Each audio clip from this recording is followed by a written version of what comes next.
নমস্কাৰ ভদ্ৰা আইস একাডেমিলৈ স্বাগতম জনাইছো আহক আজি আমি কেইটামান প্ৰিভিয়াস ইয়াৰ এডিআৰই পৰীক্ষাত আহা কেইটামান প্ৰশ্ন চাওঁ তো প্ৰথম প্ৰশ্নটো হৈছে what was the last capital of Ahom kingdom ইয়াত চাৰিটা আমাক অপচন দিয়া হৈছে অপচন এ হৈছে Charaideo option B Jorhat option C Rangpur আৰু অপচন ডি গড়গাঁও মন কৰিব আমাক সুধিছে লাষ্ট ক্যাপিটেল সুধিছে আহোম সকলৰ লাষ্ট ক্যাপিটেল কি আছিল ইয়াৰ কাৰেক্ট আনসাৰ হ'ব B that is Jorhat okay next প্ৰশ্নটো আমি চাওঁ second প্ৰশ্নটো হৈছে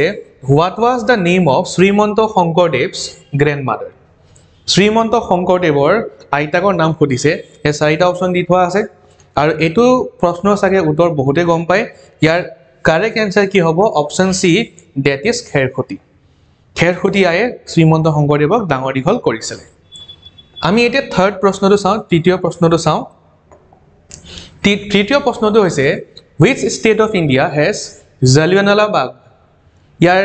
অপচন চাৰিটা দি থোৱা আছে option A Punjab option B Haryana option C Rajasthan আৰু অপচন ডি উত্তৰ প্ৰদেশ আপোনালোকে চাগে মডাৰ্ন হিষ্ট্ৰী পঢ়োতে বহুতে এই ইনসিডেন্টৰ বিষয়ে পঢ়িছে এটা ট্ৰেজিক ইনসিডেন্ট হয়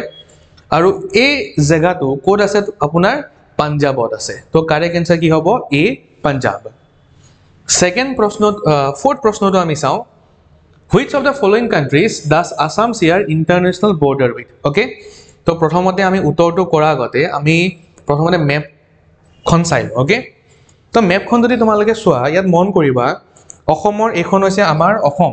তো অসমৰ বৰ্ডাৰত দুখন ইন্টাৰনেশনাল কান্ট্ৰি আছে এখন হৈছে বাংলাদেশ এখন হৈছে ভূটান তো হেতু কাৰণে ইয়াৰ আমাৰ শুদ্ধ উত্তৰ কি হ'ব option C that is Bangladesh আৰু ভূটান ঠিক আছে আপোনালোকে কমেন্ট সেকশনত মোক জনাব